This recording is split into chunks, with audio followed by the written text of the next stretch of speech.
And this evening, after a marathon of threats by civil society organization, government finally clears all 443 containers of essential drugs stacked at the port. Almost all the containers have been cleared now.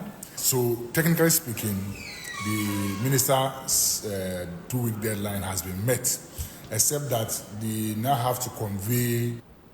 Management of Konfanochi Teaching Hospital threatens punitive actions against oncologists on strike, insisting the doctors have no justification for decision to lay down their tools over unrepaired cancer treatment machines.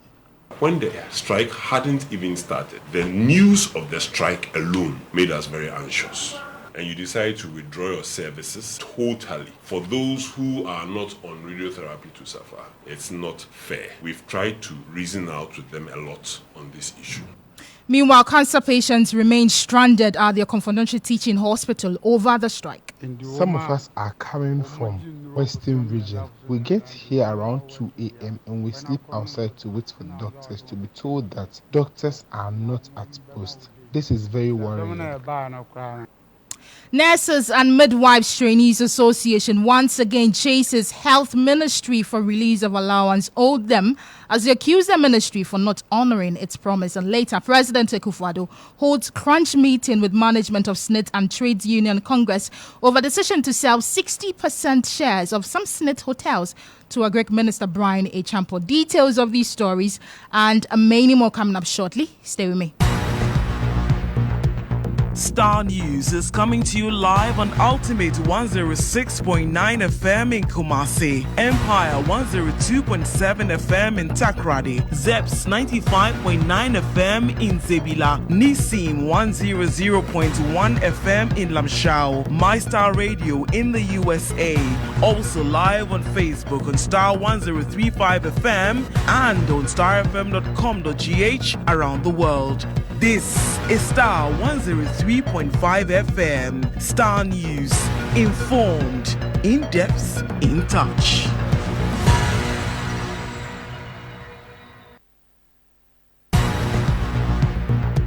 Starr News is coming to you live on Ultimate 106.9 FM in Kumasi, Empire 102.7 FM in Takrady, Zeps 95.9 FM in Zebila, Nissim 100.1 FM in Lamshao, MyStar Radio in the USA, also live on Facebook on Starr 103.5 FM and on starfm.com.gh around the world.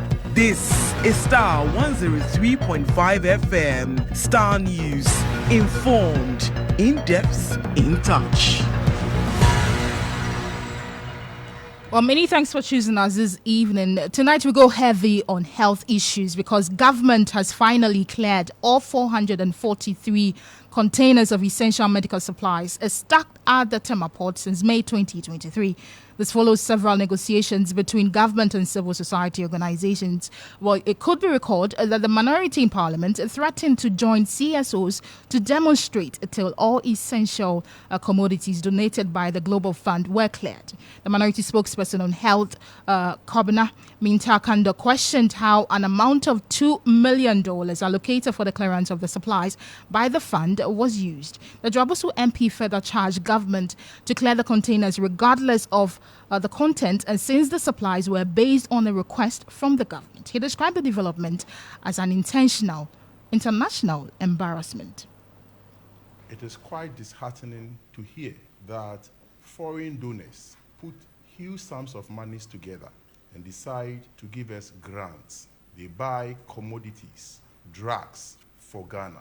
It is transported from the country of origin, it gets to Ghana, and these drugs are kept at our port for more than a year without clearing them to put to good use for the benefit of the citizens. If you could recall, since last year, Global Fund shipped drugs in excess of about $45 million. And as I speak to you, we still have not less than 182 containers at the port. Don't forget that these drugs have lifespan and some of them are expiring. I knew And I've always known that this government is irresponsible, but I didn't know this level of irresponsibility. This level of irresponsibility is unprecedented, to say the least. And it will shock you to know that even when Global Fund was shipping these commodities to Ghana, they added something for clearing. And per my calculation, they added not less than $2 million. And Ghana government gets back to them, and he tells them that, look, we have increased our port charges, and therefore, the money you have given us is not enough to clear these commodities from the port. Who does this? Who does this? And this services or grant has taken place since 2002 till now. We have cycles, and we are now in our 7th cycle. And the 7th cycle alone, we are benefiting not less than $248 million and an additional $100 million. Even the counterpart funding we are supposed to pay. And this counterpart funding, it is not money that must be paid to Global Fund. It is show me evidence of procurement. Whatever you need, 15% of the money I'm giving you. So the 15% of the 248, go and buy whatever you need as a country and come and show me the evidence, and I'll continue to give you whatever you need. And even with that counterpart funding, it's tug of war. As I speak to you now, we are owing in excess of $33 million. And what shocks me is that in the 2023 National Health Insurance Formula, an allocation of not less than 80 million Ghana cedis was made to that effect. 80 million Ghana cedis was made, and I have in my hands a copy of the National Health Insurance Formula for 2023. So, I don't know. I'm simply confused about this whole matter. And any time any consignment takes off from its country of origin, notice are given to the recipients, especially with the Ministry of Health. So, once the consignment takes off from its country of origin, then the processes starts. They kick in. If you are responsible, whether you waive the taxes and duties, and these taxes and duties can simply be waived by the Ministry of Finance and be brought back to Parliament for ratification. And we do it all the time. In fact, we even do it for hotels in this country, hotels. Why can't we waive taxes and duties on medication to save the lives of people? And today, we are told that now those taxes have been waived, but there are demurrages. The taxes have been waived, but now Ghana is supposed to pay about 7 million Ghana cedis for demurrages. So to who? So we could have waived these taxes and duties about a year ago, and we didn't do that. And now we've incurred demurrages, and we have to go and pay about 7 million Ghana cedis, for which reason these containers are still kept at the ports. With the greatest respect to the president and his vice president, this country is not for them. This country is governed by the taxpayers' money, and the taxpayers' money must be put to judicious use. And with immediate effect, the president and his vice must make sure that these drugs are cleared from the port. So you had there the minority spokesperson on health, Kwabena Kando, speaking there some time ago. But the Minister for Health, Dr. Bernard Okoboy, insisted the government will be able to clear the backlog of essential drugs by June 30, which they did. Let's take a listen to Okoboy addressing journalists earlier on a tour of some health facilities in Accra.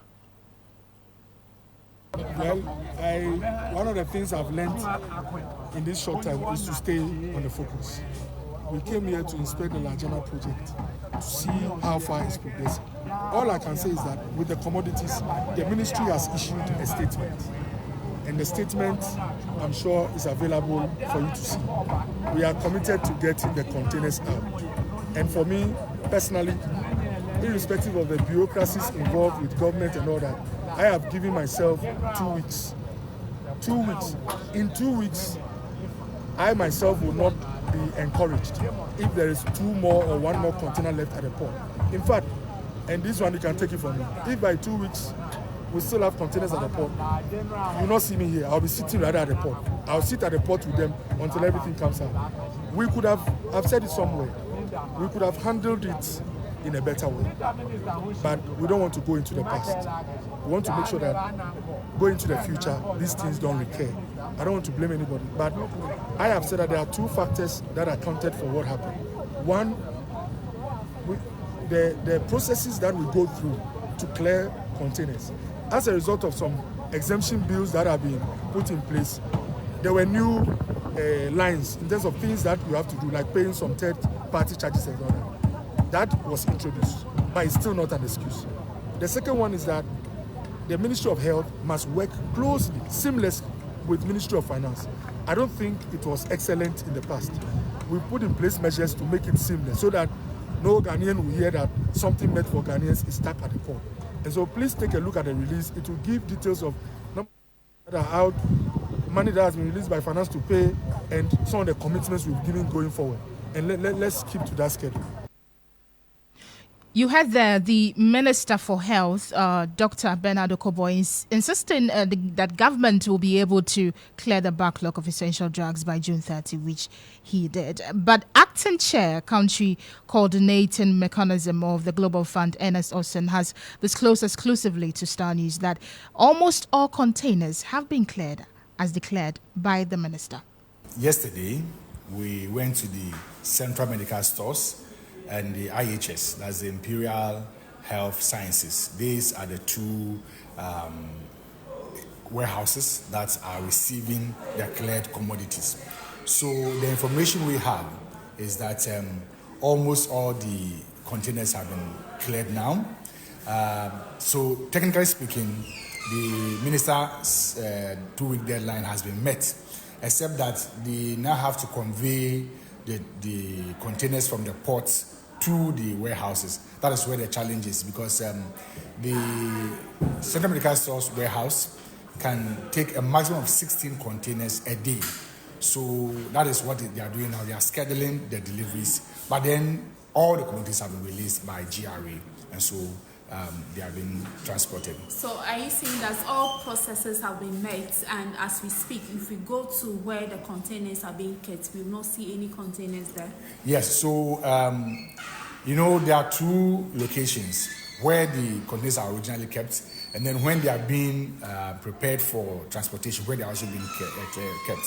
So all the containers now are being prepared for transportation to the Central Medical Stores. Yesterday, we saw with our own very eyes the containers there. We saw the mosquito nets there.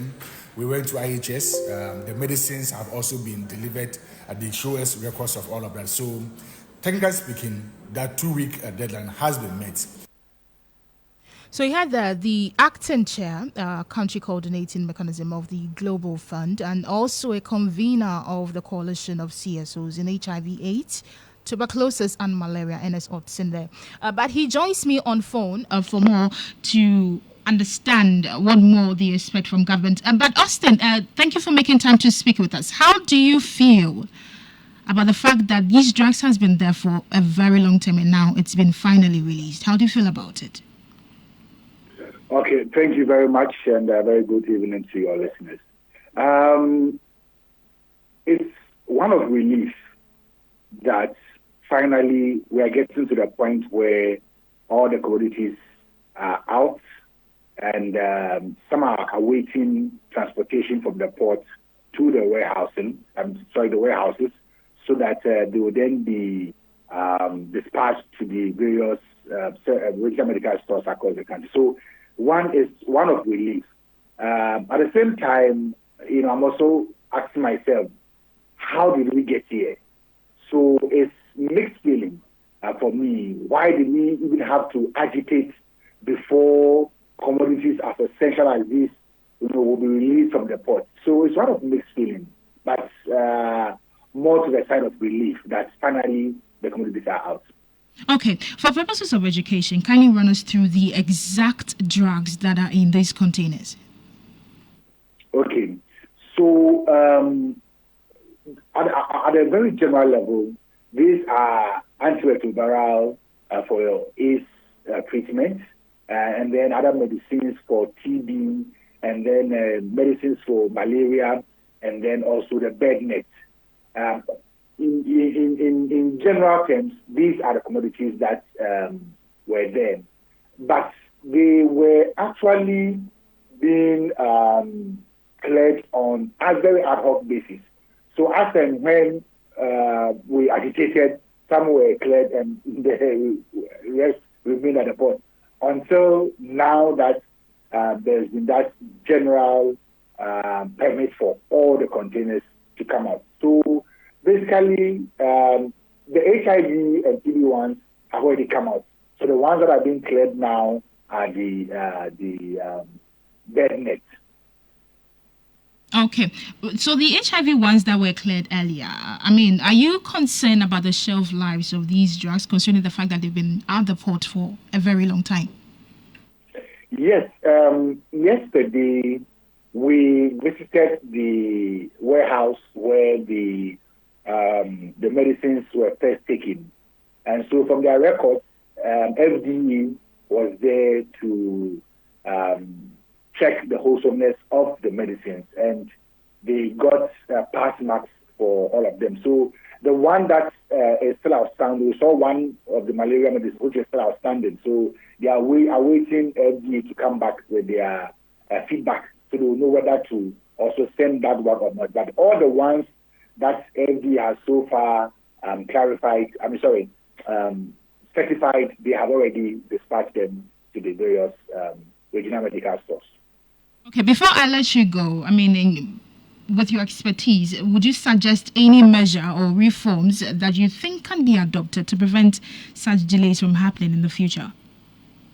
Yes, certainly. But before I do that, I think it's only fair that we acknowledge the efforts of the Honorable Minister of Health, because this intervention has been very critical. Also, the minority in Parliament, especially the ranking member for health, Honorable Kwabena Mintakando, his intervention also has been very helpful. Then Madam Julia Esiam of the Ghana Revenue Authority, the Commissioner General. These three persons, I think, have done very well, and we need to acknowledge that. So going forward, I think we need to go back to what we were doing before this issue came about, which was the fact that there were exemptions and waivers that were granted for all these commodities. And so in the past, we didn't have all those challenges until there was a change in policy that we should do a case-by-case exemption. And that's what has brought all of these challenges. So, one, the Global Fund has asked for a full-scale inquiry into the whole matter, and we have thrown our weight behind that inquiry. We want to know exactly what happened. And I'm sure that lessons from there will now guide us on the way forward, because never again should this happen. Okay, thank you so much for making time to speak with us. That was the acting chair for country coordinating mechanism of the Global Fund, and also a convener of the coalition of CSOs in HIV/AIDS, tuberculosis and malaria, Ernest Austin, speaking to me there, because we know that government has finally cleared all 443 containers of essential medical supplies stacked at the Tema port since May 2023.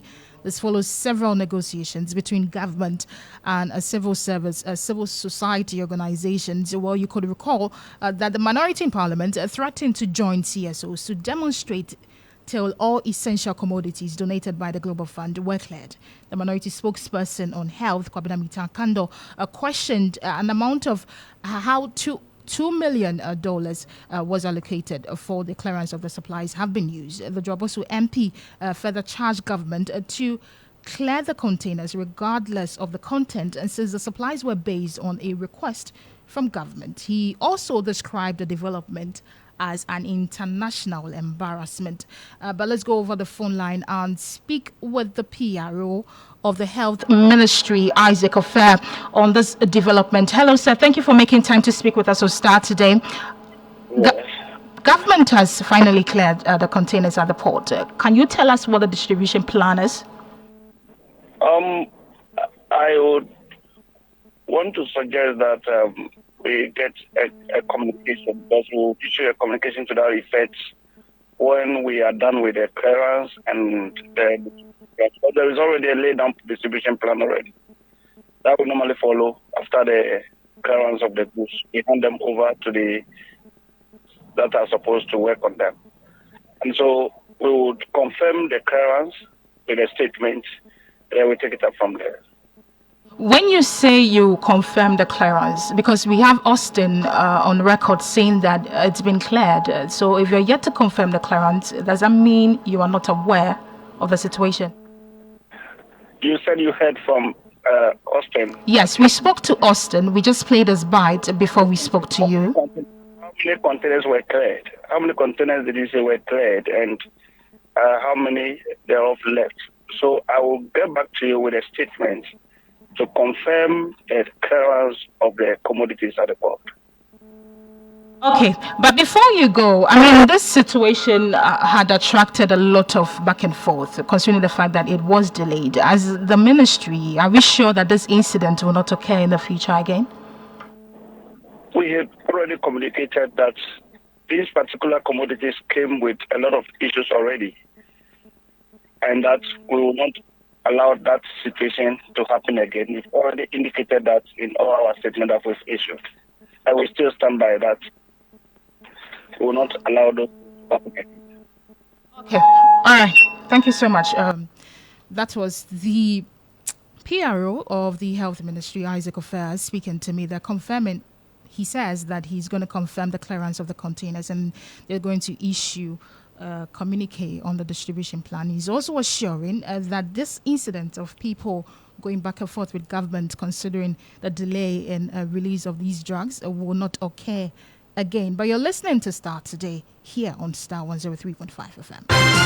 Starr Today, first, fast, and credible. Still on health issues, management of Komfanochi Teaching Hospital is considering punitive actions against oncologists on strike, insisting that doctors have no justification to lay down their tools over unrepaired cancer treatment machines. This comes after 7 out of 11 doctors at the oncology department of Komfanochi Teaching Hospital in Kumasi embarked on a strike on Monday, June 24, 2024, leaving several cancer patients stranded. The doctors are saying their action was to compel the hospital's management to fix all broken cancer treatment machines, particularly the water phantom needed to calibrate the devices. Their decision has, however, left many cancer patients worried. Take a listen.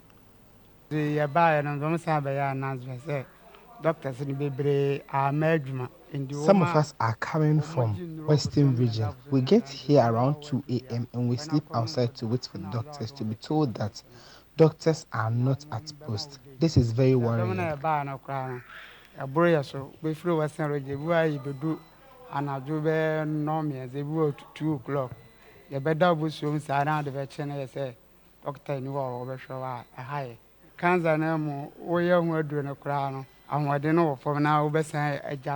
Mimifia for region, and then I'm Africa if you are bedruha. Na Sebia, my boka is eka. I mean, yes, sorry. Me, I am from Ahafo region. I have spent money to get here. I left home at 2 a.m. and we get here, and doctors are not at post. Because it becomes waste of money and time for us. The referral by that because I said doctors no.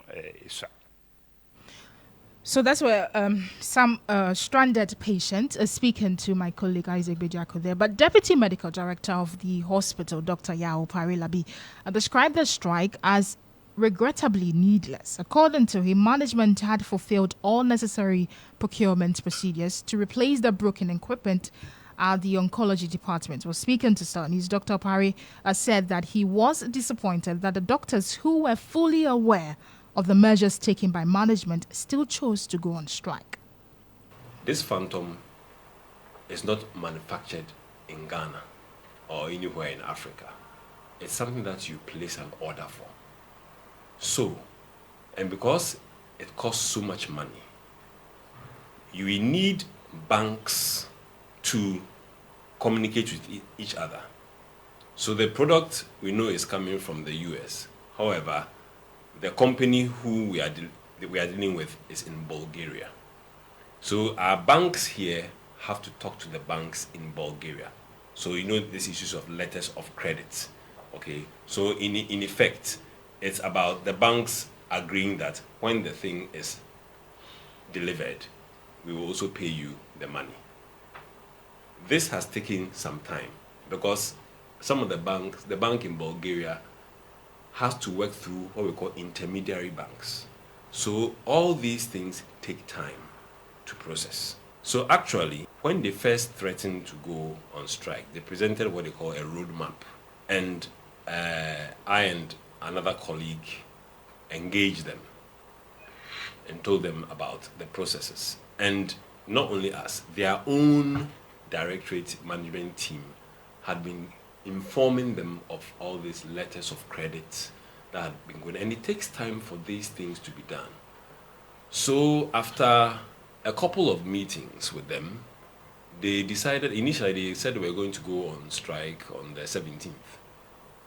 And then they decided that they were going to abandon the initial roadmap and shift it to 24th, by which time, if the phantom was not in and the machine operational, they were going to go on strike. Now, in the oncology department, we have patients who are also on chemotherapy, hormonal therapy. So some patients are there who are receiving treatment, and based on their conditions, they are not using radiotherapy.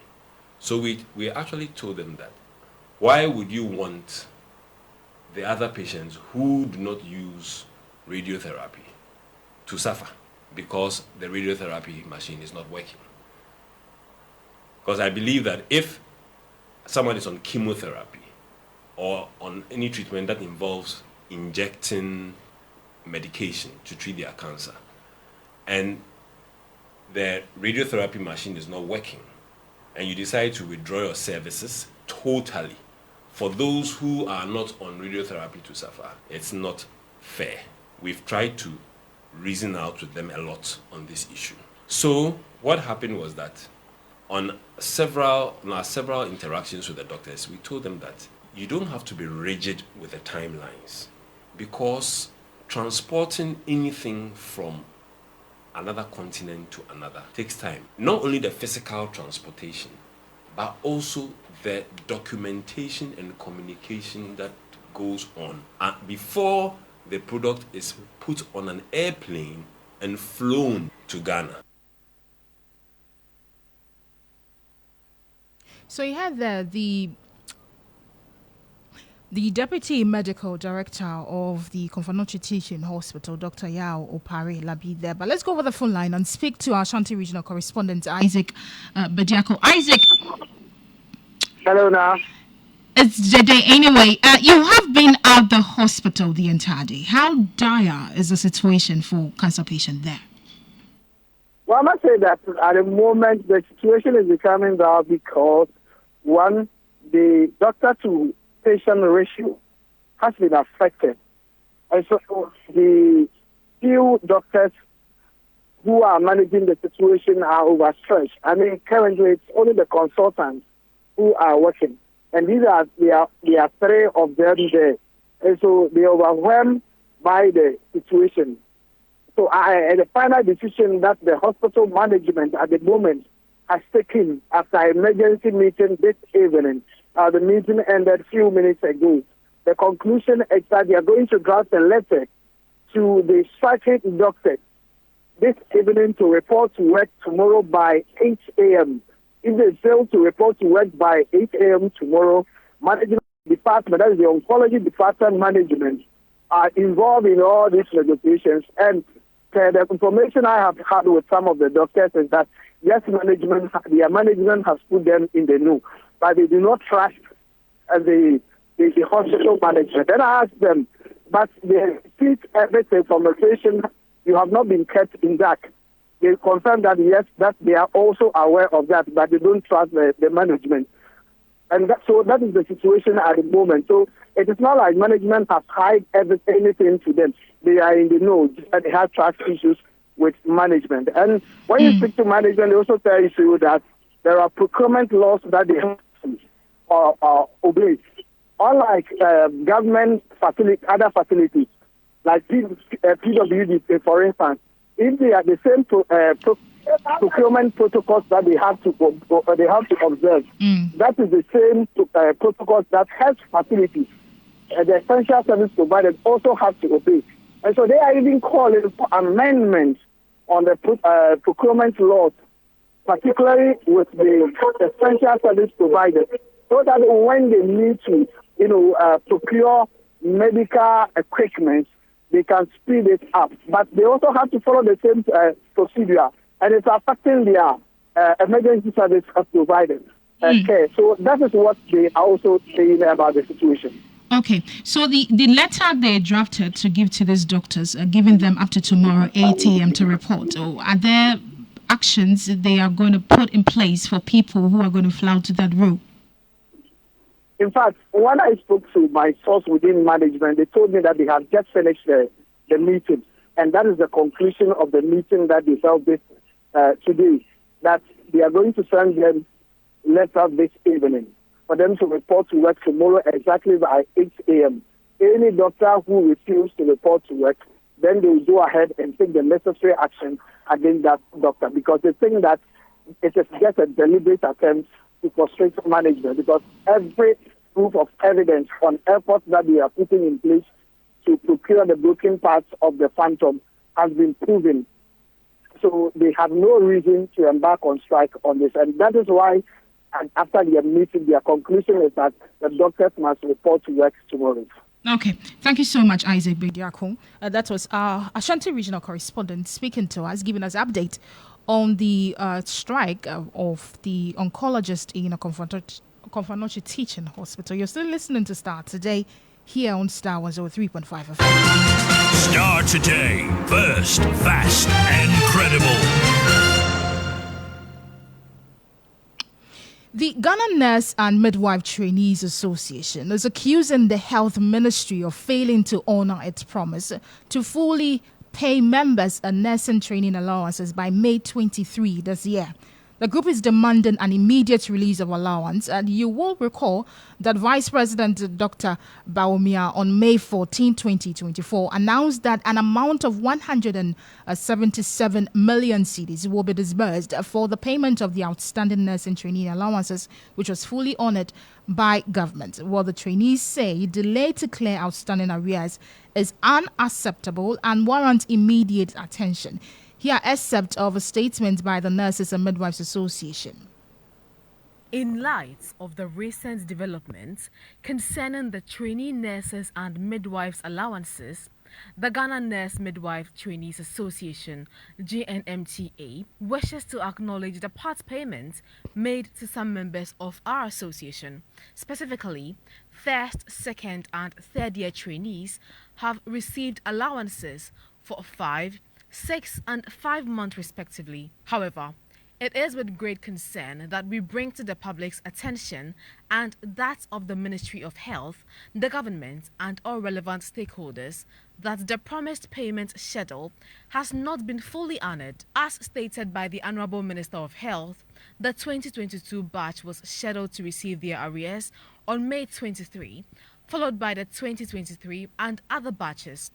Regrettably, these payments have not been made. Furthermore, we must highlight that the 2017 to 2020, 2018 to 2021, and 2019 to 2022, and 2020 to 2023 batches have yet to receive any portion of their allowances. This situation is unacceptable and warrants immediate attention. The reinstatement of the trainee nurses allowance was a significant and commendable decision aimed at supporting our members during their crucial training period. However, the current delays undermine this objective, causing undue financial strain and demoralization among trainees who rely on these funds for their sustenance and academic needs. We therefore call on the Ministry of Health, the government, and all relevant authorities to act swiftly to resolve this matter. It is imperative that the allowances be disbursed without further delay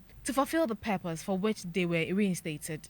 Additionally, we urge all Ghanaians to amplify our concerns and help ensure that this pressing issue receives the attention it deserves. The future of our healthcare system depends on the well-being and support of its trainees, and timely payments of allowances is a critical component of this support. We remain hopeful that this matter will be addressed promptly, and we will continue to advocate tirelessly for the rights and welfare of our members.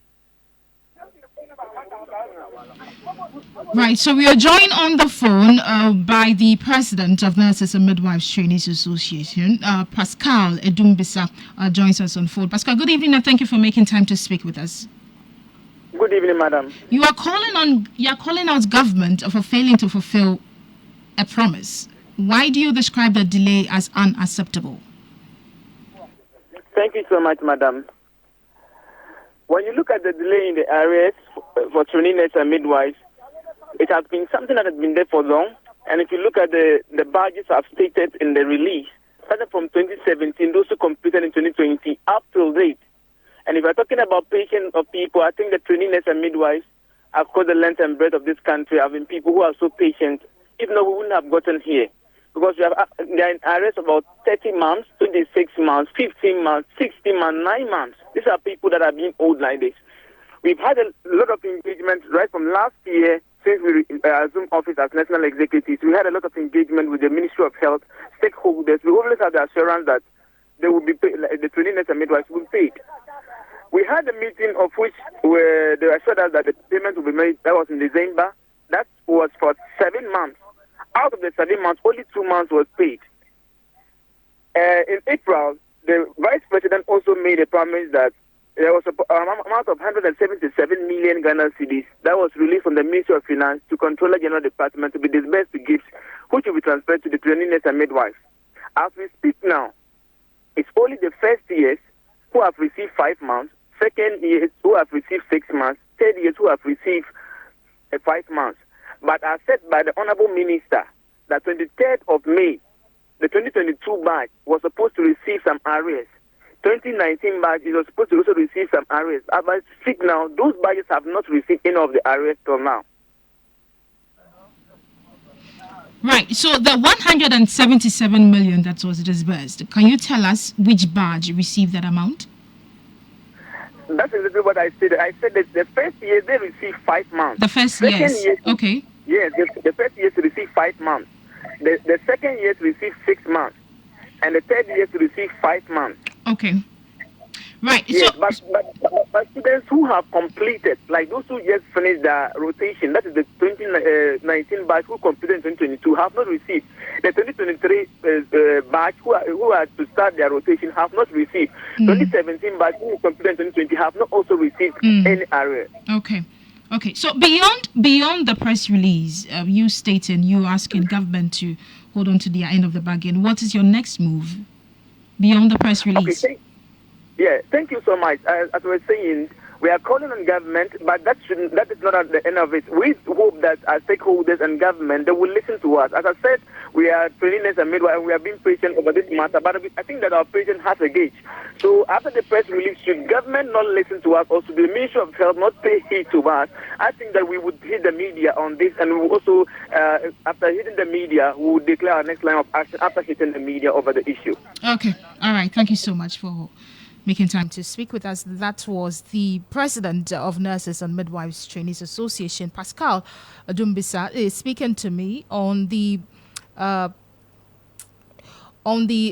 failure of government to honor its promise to fully pay members nursing trainees allowance by May 23 this year. Starr today, first, fast, and credible.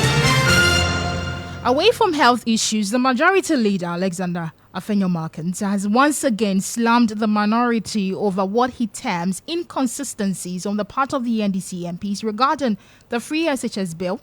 The minority, though had stated it's not against the bill, has had some of its members, like the ranking member for Education Committee, Peter Nuchikotoy, questioning the move since the policy is already catered for in the Pre-Tertiary Education Act. Addressing the media, the majority leader asked for clarity from the NDC MPs. Afenyo-Markins revealed that though the bill is yet to come to Parliament, it has received cabinet approval. we have heard the ranking member on education, the Honorable Member for Akachi North, strongly opposing the free SHS bill.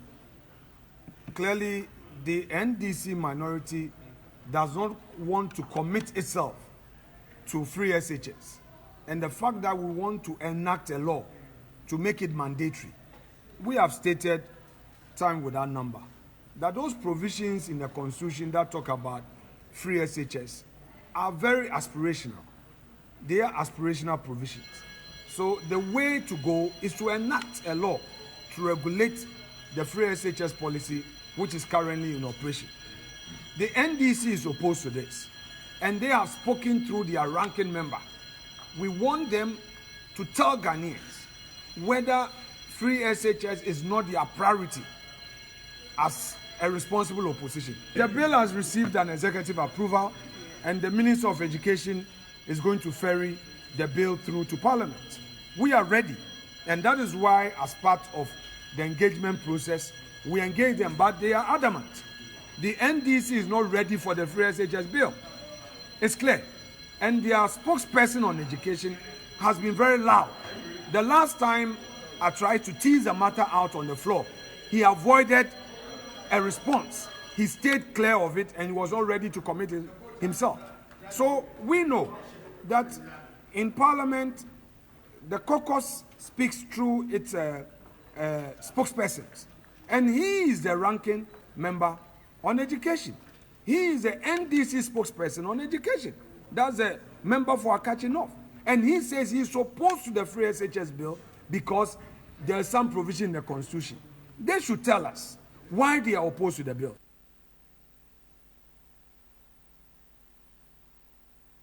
So you had the majority leader, Alexander Afenyo-Markin, speaking to Starr News there. Well, away from that, Executive Director of International Development Economics Associates, Charles Abugui, has urged the youth of Ghana to follow the example of their counterparts in Kenya by protesting against poor economic conditions in the country. Kenya has been grappling with unrest as angry youth protest a new financial bill that imposes numerous taxes on goods and services, leading to protesters besieging Parliament and leaving many lawmakers stranded. Speaking at the Ghana Civil Society Forum 2024, Mr. Abugui questioned the quality of leadership in Ghana. And the simple idea that countries will tax their way to progress is also not valid. So we need stronger institutions that are at the center of governance. And for countries like Ghana, as you move up this trajectory from low-income country through lower middle-income country to middle-income and hopefully to a big economy, governance is at the key. And so how are we working across these different platforms to deliver citizenship, to deliver and to take us back to international capital, which is economic crisis, giving way to another economic crisis, and we will be back to the IMF for the 18th time, the 19th time, and the 20th time. We need some more radical alternative perspective on the current economic restructuring. I am not hearing it from Ghanaian civil society. I remember ideas, International Development Economics Association organized a large debt conference. All the radical ideas that were coming from international, nobody was listening. Our political elite on their panel, my mother had died at that time, so I couldn't even come to my own conference. But I was our political elite. They were not contesting. They were simply talking about one person is a little more corrupt than the other, and that one part is spending a little bit more than the other. This is a serious inflection moment that will lead a make or break of our country in general and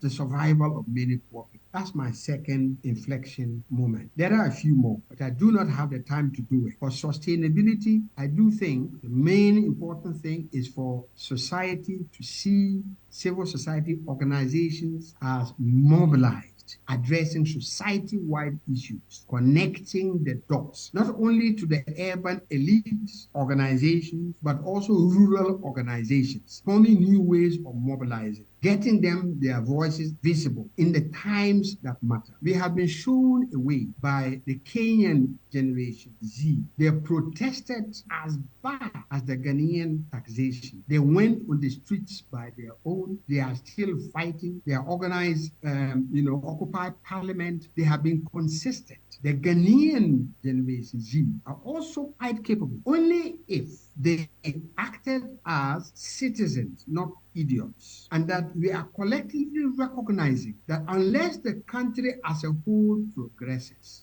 no single individual or clan progression can be sustainable. Can we also have a Generation Z uprising? Thank you. You heard Charles Abugui, Executive Director of the International Development Economics Associate. Well, UN resident coordinator Charles Abani questioned whether Ghana has truly maximized the benefit of democracy, especially for the youth. Mr. Abani argued that the country's development appears to be stagnating, with the NDC and MPP perpetually alternating governance every 8 years. And the simple idea that countries will tax their way to progress is also not valid. So we need stronger institutions that are at the center of governance. And for countries like Ghana, as you move up this trajectory from low-income country through lower middle-income country to middle-income and hopefully to a big economy, governance is at the key. And so how are we working across these different platforms to deliver citizenship, to deliver good governance, however you define that, to deliver transparency and accountability, to focus on the aspirations of Ghana to be a self-reliant nation, but locate that aspiration in a global context. And so at the UN level, the Secretary General talks about one of the big issues is how do we resolve a global financial system that is clearly not delivering for all. And until and unless we're able to do that, and part of civil society here in Ghana must play a role in that, in the contestations and discussions that Charles actually refers to in his own statement, we will not be making the right contribution to ensuring that we do have a sustainable, equitable financial system. And indeed, the Summit of the Future, which is coming this September, the first agenda it's discussing is sustainable development and sustainable finance. Countries are in debt. The current models are simply not sufficient to leverage what is needed. What role can civil society play in co-creating new models that actually work effectively? And how do we dismantle the hegemony of the existing system, which clearly is not going to enable us to find a way forward? The partnerships that are required to deliver this also came out as key. If we want to work with just the government, if we want to work with just civil society, if we want to work with just the private sector, while all are necessary, as they stand, they're insufficient. So you had that the UN resident coordinator, Charles Abani, questioning whether Ghana has truly maximized benefits of democracy, especially for the youth. But the executive director for Starr Ghana Foundation, Alhaji Amidu Tanko, lamented struggles by CSOs to find space to be critical of policymakers. According to him, politicians constantly remind players in the civil society space they have no constituencies, whether they become critical or not. Take a listen.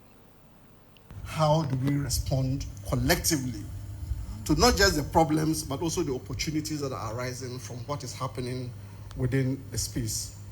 We have been very good at reflecting on external issues that affect the civic space and that affect our organizations. Declining funding, restrictive policies, etc., etc. And those are necessary to discuss. But we haven't spent enough time shining the light on ourselves. What are we doing well? What are we not doing well? How do we strategize to become more inclusive? How do we strategize to become more effective? How do we strategize to become more credible and legitimate? these days, whenever we make any points that the politicians don't like, they ask, where is your constituency? Who do you represent? And that has been used a lot to try and silence civil society. But sometimes, these points are not without basis, that we haven't paid, some of us have not paid enough attention to how we become more accountable to the constituents and to the citizens of this country, how we enhance our effectiveness, but also how do we protect the space within which we work as civil society organizations. So those questions around improving our effectiveness, sustaining our organizations, being able to speak with a common voice around common issues, remaining relevant in a fast-moving and complex environment are all challenges that require that we have a forum such as this where we can reflect and re-strategize. You heard that the Executive Director for Starr Ghana Foundation, Alhaji Amidu Ibrahim Tanko. But meanwhile, 5 Ghanaian lawmakers and a clerk found themselves in the midst of chaos as protesters besieged the Kenyan Parliament Tuesday afternoon. The MPs involved are Emmanuel Jemfi, the chairman, Neil Ante Vanderpoy, Thomas Ampem, Sylvester Tete, and Mohamed Tuferu. The Ghanaian parliamentarians, part of the local government committees, were in Kenya on a study visit along with counterparts from Namibia and Malawi. They were present in Parliament when the protesters broke in. You're still listening to Starr Today here on Starr 103.5 FM. Starr Today, first, fast, and credible. Let's go to the Volta region because a 10-year-old girl is receiving treatment at the Sogakope District Hospital in the Volta region after she was allegedly sexually abused by a 25-year-old man in the suburb of Sogakope. This incident adds to the rising number of defilement, rape, and abuse cases against women in the Tong area. Our Volta regional correspondent Faisal Idris brings us more in this News Desk report. The victim, a class 4 pupil, was said to have first been sexually abused in December 2023, leaving her with a deep cut in her genital area. Her alleged abuser is a 25-year-old apprentice who lives in the community, Toklokpo, a suburb of Sogakope. For months, the victim lived with the scar of that painful ordeal until the mother discovered. But the decision to seek justice for her daughter by reporting to the police has landed her in another trouble with some women in the community. For more than 10 days, the victim has been on admission here at the Sogakope District Hospital undergoing medical treatment. For the first 2 quarters of 2024, more than 20 cases of defilement, rape, and other forms of assault on women are being prosecuted by the Dosi unit of the Tong Divisional Command of the Ghana Police Service, marking a worrying trend in the cases of abuse on women, particularly children. At the hospital, the news team encountered the mother of a 15-year-old girl who was at the labor ward with a pregnancy due for delivery. Her daughter is one of the many victims of sexual abuse by a man who has since been committed to a prison sentence 2 months ago, leaving the victim with a pregnancy from the incident. The accused person in the latest case is expected to reappear in court later in July, having been granted bail when he was arraigned before the Sogakope Circuit Court earlier this month.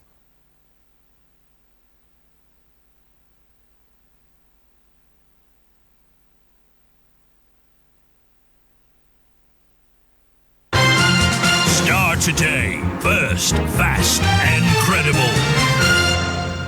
Well, following the banking sector cleanup exercise by government in 2017, many Ghanaians have become investment averse owing to loss of funds. With the recent exogenous occurrences such as COVID-19 and geopolitical aggression in Ukraine by Russia, the Ghanaian economy once again finds itself in a high cost of living, which deepens the distrust in the financial sector as government undertook debt restructuring in 2022, which heavily impacted local bondholders. The woes of Ghanaian investors seems unending as 5 more financial institutions are bowing to acute financial flow yet again, exacerbating the already fragile, stressed local investors. My colleague, Calvin Powell, sits with some affected persons and has come through with his report.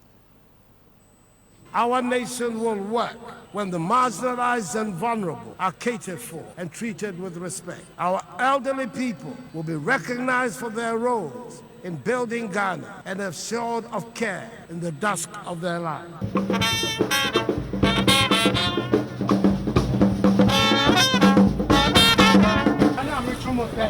You are not showing respect to us. We have sent several letters and reminders. So you want to tell us that you've not received any reminder, you've not received any letter to this effect? I brought the minister a letter last Friday. I brought the letter myself. My problem with this whole thing is the destruction of the image of this nation, and something that is being done which will last for generations, because you don't solve your problems by sacrificing your aged. That's the last thing you should do, especially when you don't have any services that are specially geared at the comfort and the relief of the aged. I find this wicked, I find it disrespectful, I find it totally wrong, period. I'm disappointed in what is going on now with the government and the financial sector. We have so many people among us, and people are dying over this. Why is it a crime to do an investment in this Ghana here? If it's a crime, I'm asking you, gentlemen, answer me.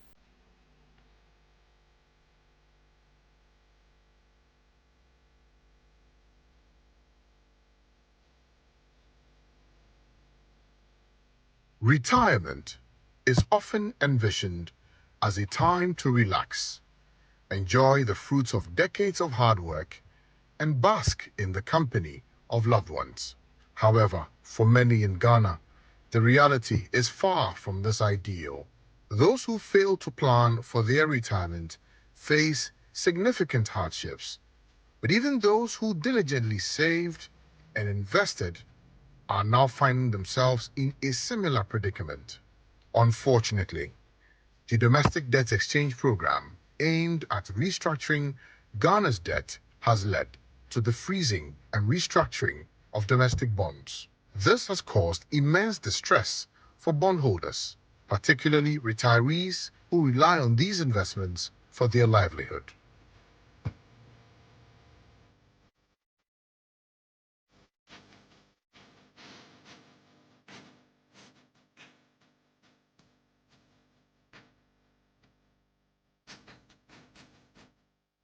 One such individual is Gladys Short.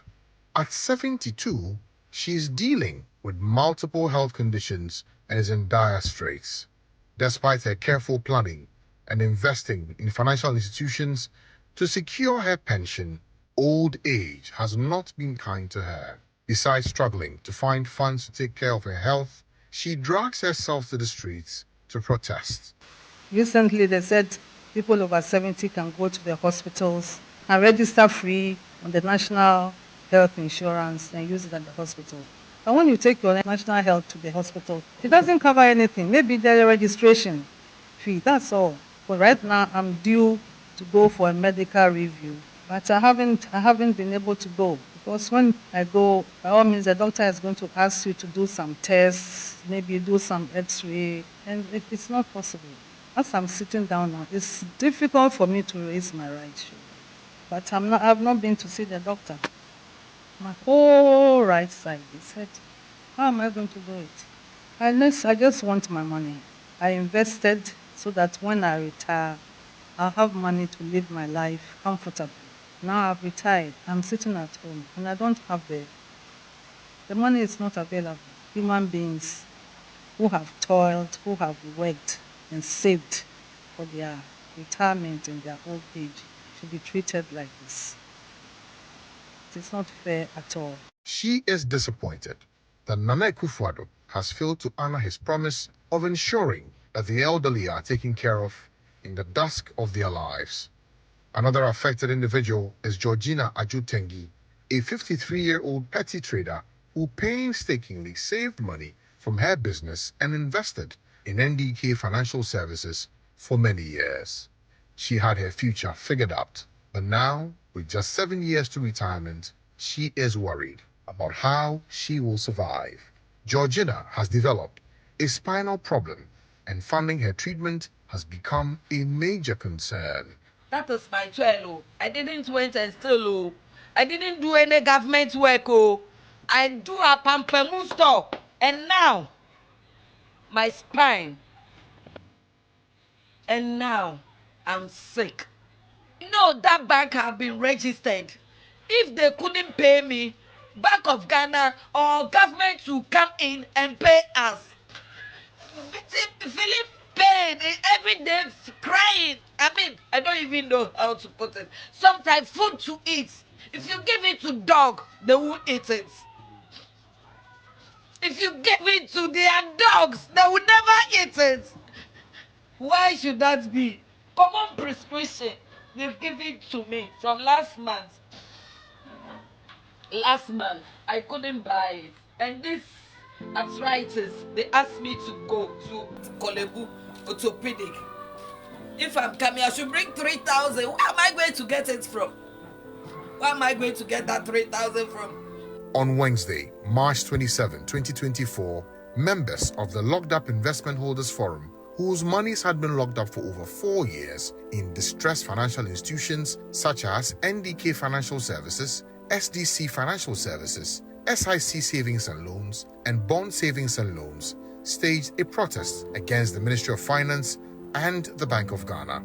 This protest followed 2 letters from the Forum to the Ministry of Finance and the Central Bank dated May 2, 2023 and November 16, 2023. In these letters, the Forum highlighted that their financial institutions were broke and unable to make payments. They urged the Bank of Ghana to declare these institutions insolvent so the government could cover their investments. During the protest at the Bank of Ghana, a glimmer of hope appeared for the affected customers. According to their leaders, the governor expressed his readiness to pay off the affected customers if the government could assure the availability of funds through the Ministry of Finance. However, during the protest, the ministry failed to grant them an audience. James Jerry Odoi lamented the government's poor prioritization, emphasizing that they are neglecting crucial issues involving human lives. I don't think the government has handled financial portfolio in the country well. I mean, we have had governments, we've had crises, but nothing so dire like this. The government cares very little about pensioners, because I don't know for any reason why you should go for pensioners' money. I mean, how? These are monies that you have worked for, not monies they have borrowed from government. Members of the Locked Up Investment Forum say they are heartbroken, but will relentlessly push until the government takes care of them in the dusk of their lives. I don't have children, so I don't pay fees. In this country, people have children are their retirement benefits. I don't have that retirement benefit. So because of that, I scraped. I lived like a poor person whilst I was in good employment and being paid well. I lived on second-hand clothes, second-hand shoes, everything. I bought the cheapest I could do just to be able to save money because I don't have children to fall on in future. Because the money belongs to me and you have taken it secretly without my knowledge. If somebody puts something down, you take it secretly, that's complete stealing. The living is a problem. The living is a problem. Because when you go to market today, you send 100 cedis to market today. Tomorrow you have to add another one with it. Could you believe? I asked my wife to buy a rice. He went and asked the price. They say 750. The following Friday, when I said the people, they say it was 820. Just 2 days later. So if you don't do that, how are you going to get them? I was in UK and a medical condition I didn't know I have suddenly surfaced. I have to undergo emergency procedures, emergency intervention. And as a result of those procedures, I'm required to go to UK every year for a checkup because that procedure can be handled there. We are not going anywhere. We will come every Wednesday, as the world still is around we will come every Wednesday until the Minister of Finance makes financial provision for the Bank of Ghana to revoke these licenses and pay us our locked-up funds, just as it was done in 2017-2018. There is nothing to be negotiated for. The 16th President of the United States, Abraham Lincoln, once said, "Any nation that does not honor its heroes will not long endure." Ghana is reeling under the impact of economic distress. But should the elderly in society be sacrificed? For GH1 Television and Starr FM, this is Calvin Powell.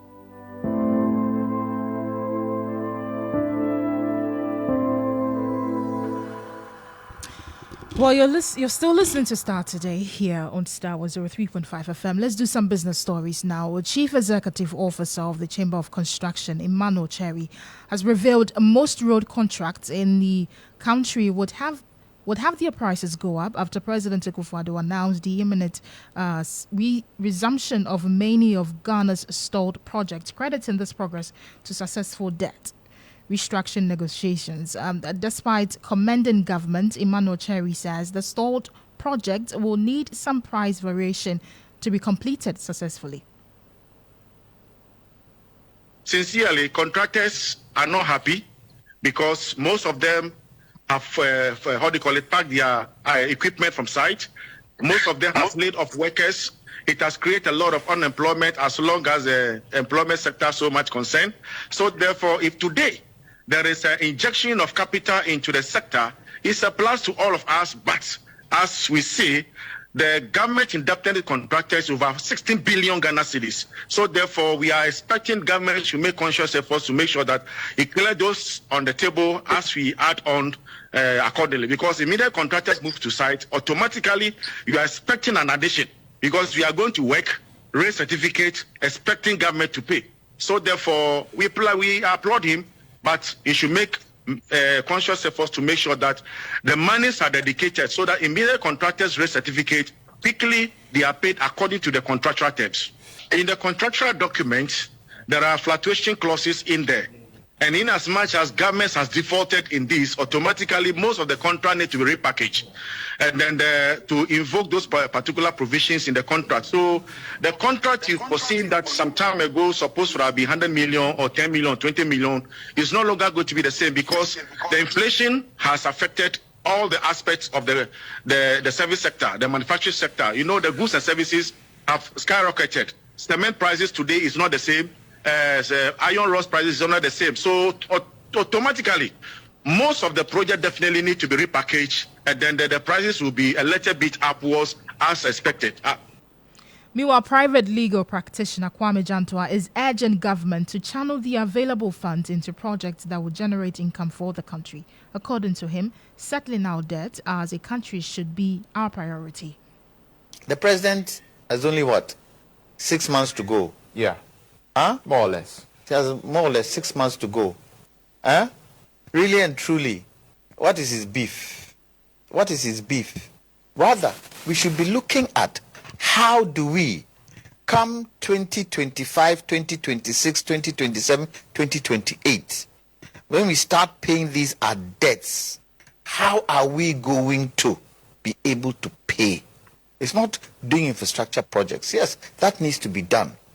But we have debt to pay in the next 5, 6, 7, 8 years. The question should be, and this is what he should be telling us, because of where we are, because of the savings we've made, ABCDE is what we are going to put in place to be able to start payment when we move forward. Because, look, international investors, they are still standing on the fence watching. They would want to see how Ghana handles its debt repayment when that starts. And this is where we should put things in place, sinking fund, whatever, put it in place so that the next president who comes has something to stand on to start those payments. When we start these infrastructure projects, it would not finish. We won't be able to complete them by the time our payments start. The one project that government should look at, in fact, 2 projects, government should look at and look at well, very well, is water for the northern region. 2, agriculture. Let's start that agricultural drive where we can add value and also start exports. Not these projects the president is talking about. Yeah, the projects have stopped. Ghanaians have gotten used to it. Let's see how we get money back into the economy. And for me, to get money back into the economy, agriculture and exports. Because what does exports do? It brings in foreign exchange. Within the next... Look, we need a plan. We need to put a plan in place of how we are going to repay these debts. And what are some of the things we are going to do to make sure that there's money in the economy to pay some of these debts. Kwame Jantwa is a private legal practitioner. They're speaking and urging government to channel the available funds into projects that will generate income for the country. Let's move on to tax-related issues. Ghana tax to GDP as of 2021 stood at 14.1%, below the continent average of 33%. This follows a huge deficit of non-compliance on tax obligation by companies and individuals as demanded by law. The informal sector in particular has been fingered as a prime suspect culprit in respect of tax compliance, leaving huge gaps in government mobilization efforts. Addressing a section of Ghanaians living in UK at a town hall meeting, the Finance Minister, Dr. Amin Adam, hints of dedicating the month of July for mass education on tax compliance to show up government revenue. Take a listen to him.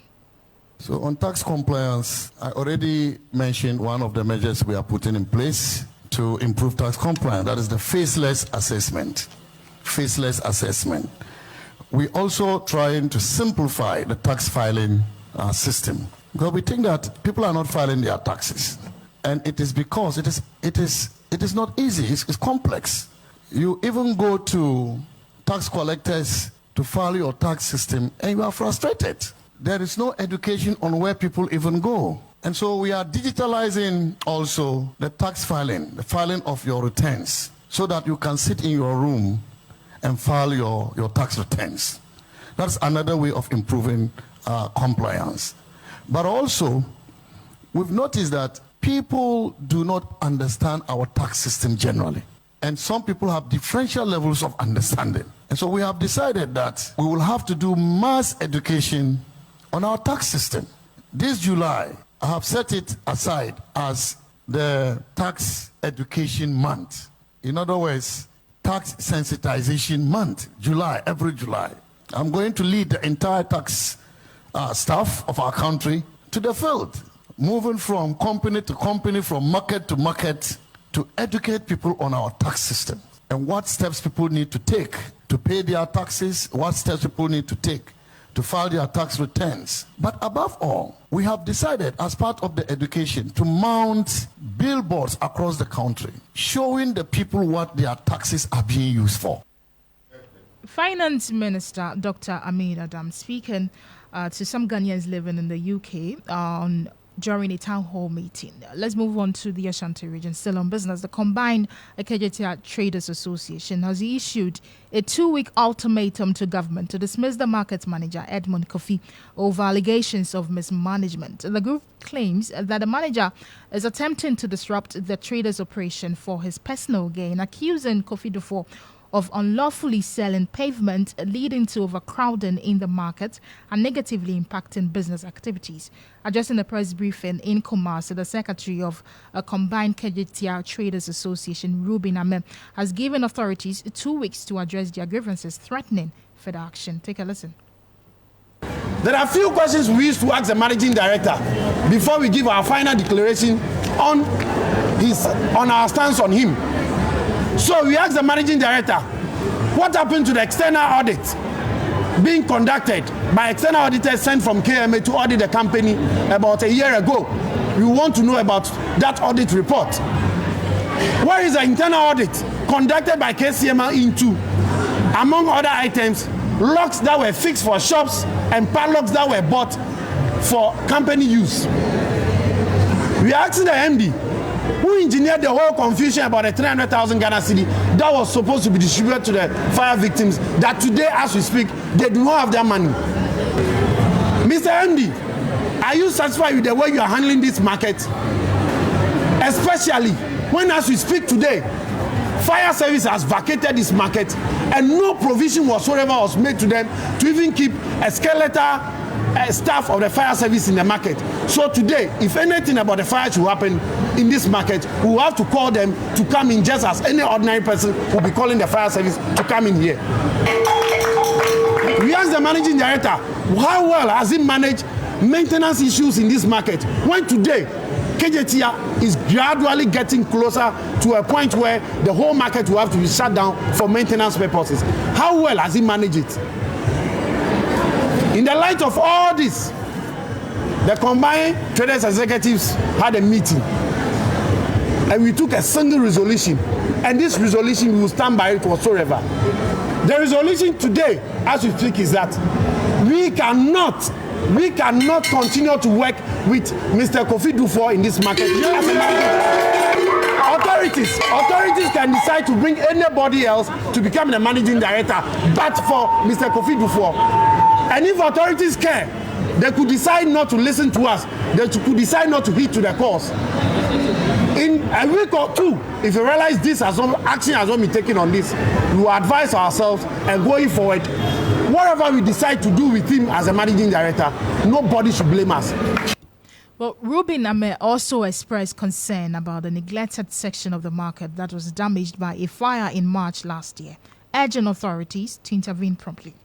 It's very sad that after more than 1 year, when fire gutted the KTR market, we will still remain here today be talking about the place not being fixed up.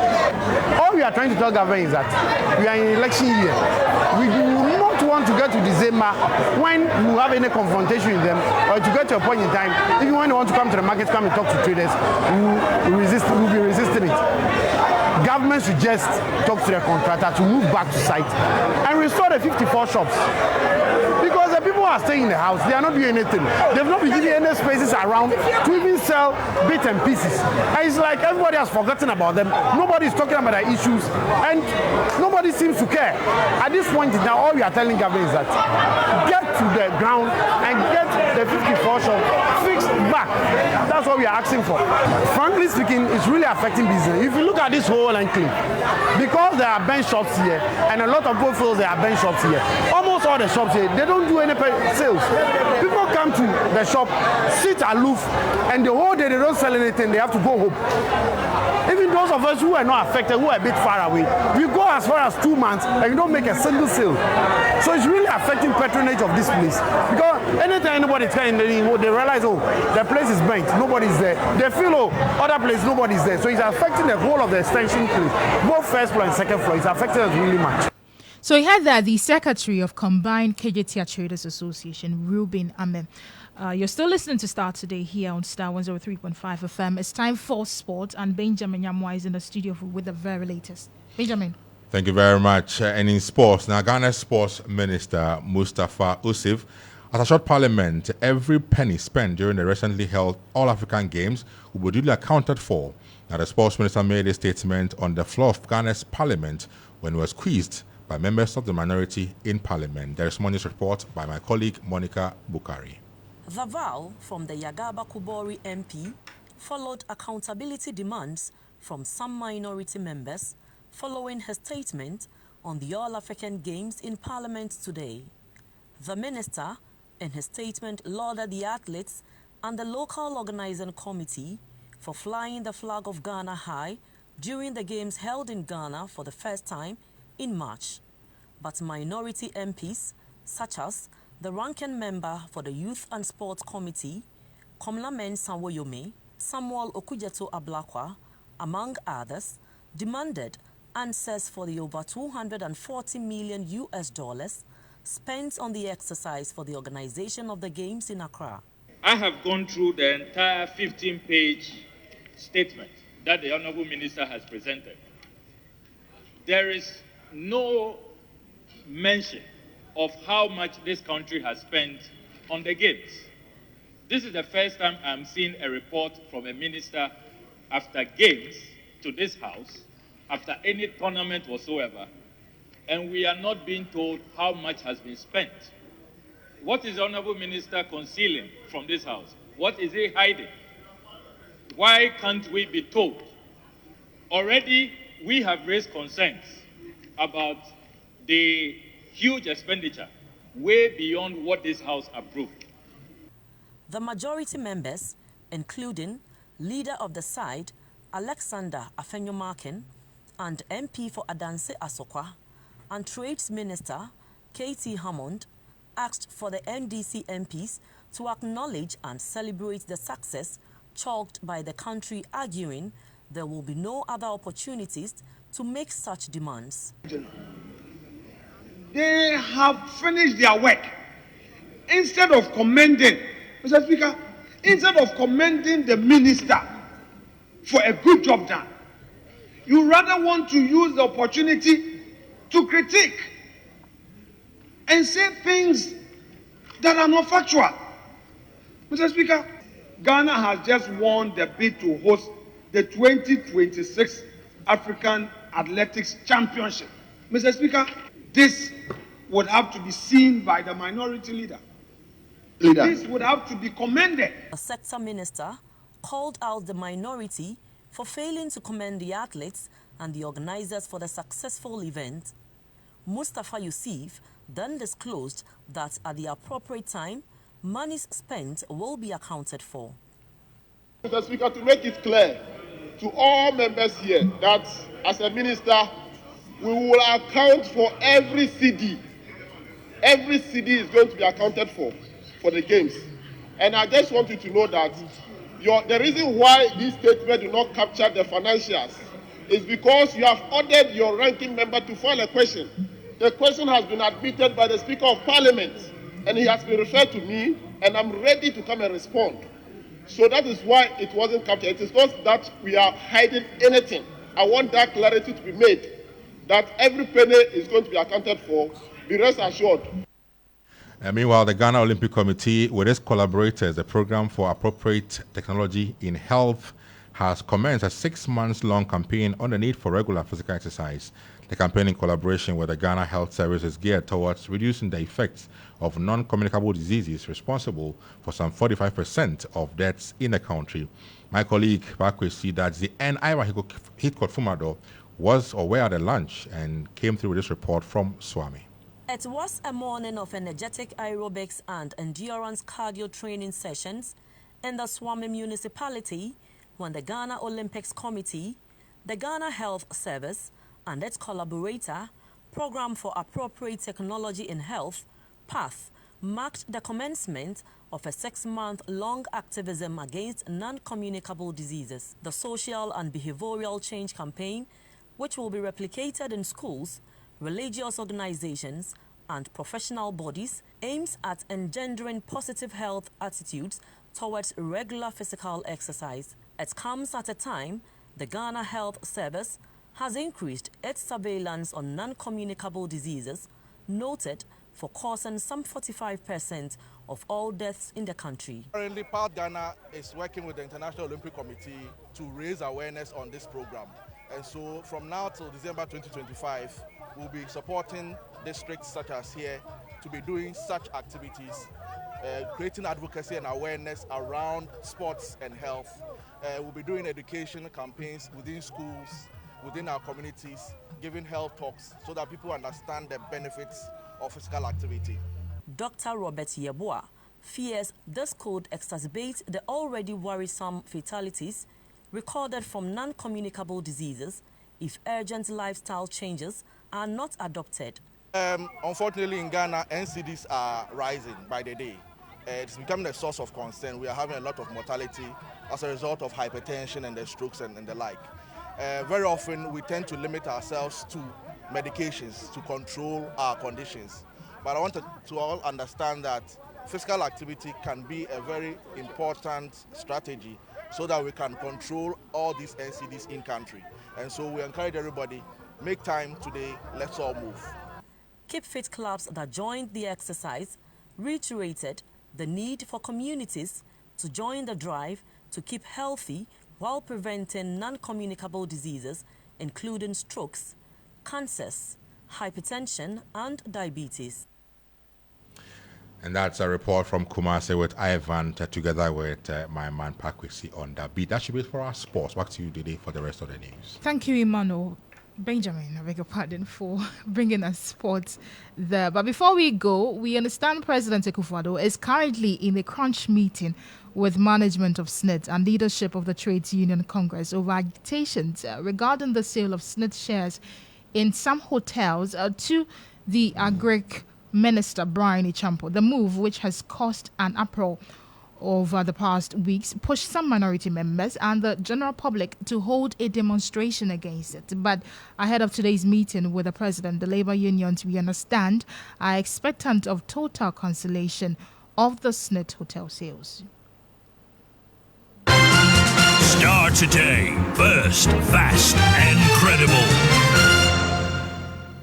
And on the international front, Kenya government has deployed the military to support the police in handling the protests in Nairobi. We understand Kenya has been grappling with unrest as angry youth protest a new financial bill that imposes numerous taxes on goods and services, leading to protesters besieging parliament and leaving many lawmakers stranded.